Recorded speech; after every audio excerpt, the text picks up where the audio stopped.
La articulación temporomandibular es la articulación formada entre el cóndilo de la mandíbula y el cóndilo temporal, que hace posible abrir y cerrar la boca. Esta se ubica delante de la oreja y a cada lado de la cabeza. Se utiliza para hablar, masticar, deglutir, bostezar y en diversas expresiones faciales. Las ATM trabajan siempre simultáneamente y están apoyadas por 4 pares de músculos que crean sus movimientos. La anatomía de esta articulación forma una articulación multilateral unidas por el maxilar inferior, y desde un punto de vista funcional existen 2 articulaciones dentro de cada articulación temporomandibular, una superior y otra inferior, divididas por el menisco interpuesto entre ambas. La ATM superior se lleva a cabo entre la cavidad glenoidea del hueso temporal, la eminencia articular y el menisco.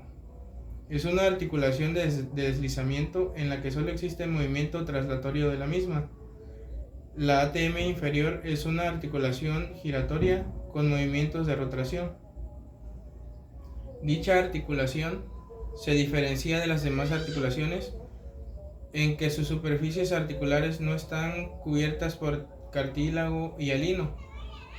Estas se encuentran cubiertas por una capa de tejido fibracartilaginoso capaz de soportar presión, lo que explica por qué es avascular.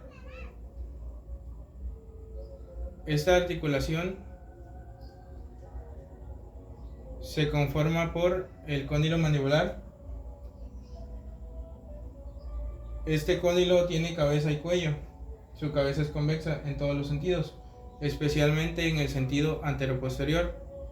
Su superficie superior es la que articula con el hueso temporal y su eje longitudinal es perpendicular a la rama mandibular, la cavidad glenoidea.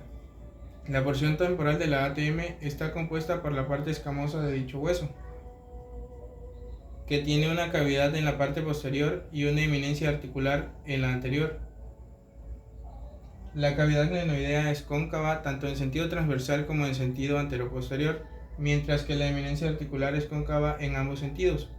Desde el punto de vista funcional, la cavidad mandibular solo sirve de receptáculo para el cóndilo. La parte superior está constituida por la superficie cóncava superior y el menisco interarticular y el cóndilo de la mandíbula.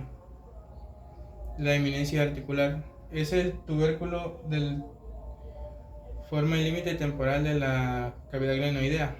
Es convexa en anteroposterior. El cóndilo mandibular del menisco se mueve delante de esta eminencia articular cuando la apertura bucal es normal.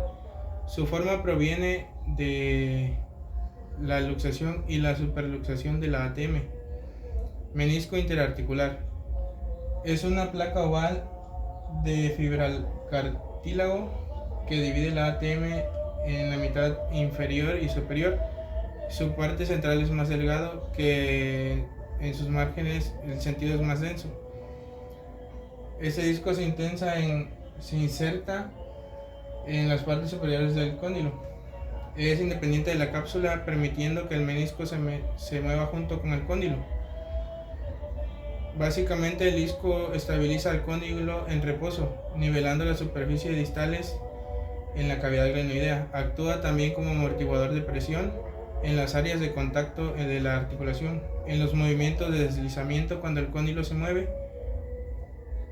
El menisco ayuda a evitar el desgaste que se produce en los movimientos de traslación de las superficies articulares de la ATM. Otra función es la de regular los movimientos laterales, ya que los movimientos contienen terminaciones llamadas corpúsculos de Ruffini, que son sensibles al dolor. Por último, el menisco también desempeña el papel en la lubricación de la ATM. Cápsula articular. La cápsula articular de la ATM es una cápsula fibrosa que se inserta en el temporal, en la parte media y lateral de la cavidad glenoidea, llegando hasta la eminencia articular, y en la mandíbula, en el cuello del cóndilo. La cápsula es laxa en su parte anterior, media y posterior, pero lateralmente está reforzada por el ligamento temporomandibular.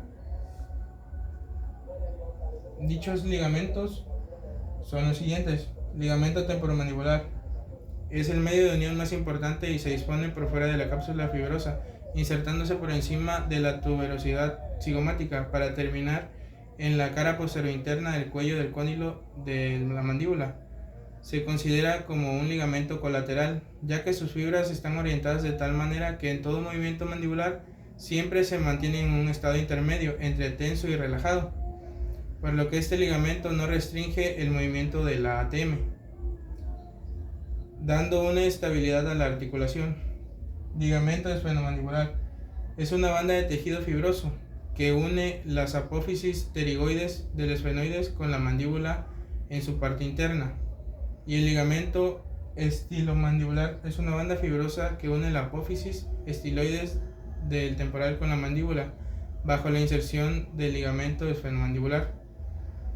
Estos dos últimos son considerados accesorios por naturaleza, ya que no tienen una función aparente. Esta articulación se considera como sinovial bicondilia, pero se comporta como una articulación de recíproca los músculos. Esta articulación trabaja con estos músculos. El músculo pterigoideo externo tiene dos fascículos que funcionan de manera independiente. El músculo temporal participa en el cierre y retrusión. El músculo macetero interviene en el cierre, la retrusión y lateralidad, contrayéndose unilateralmente. Y en el superficial, que participa en la retrusión, cierre y lateralidad del lado contrario del profundo. Y el pterigoideo medial es similar al macetero. Así es como se presenta la anatomía de articulación temporomandibular.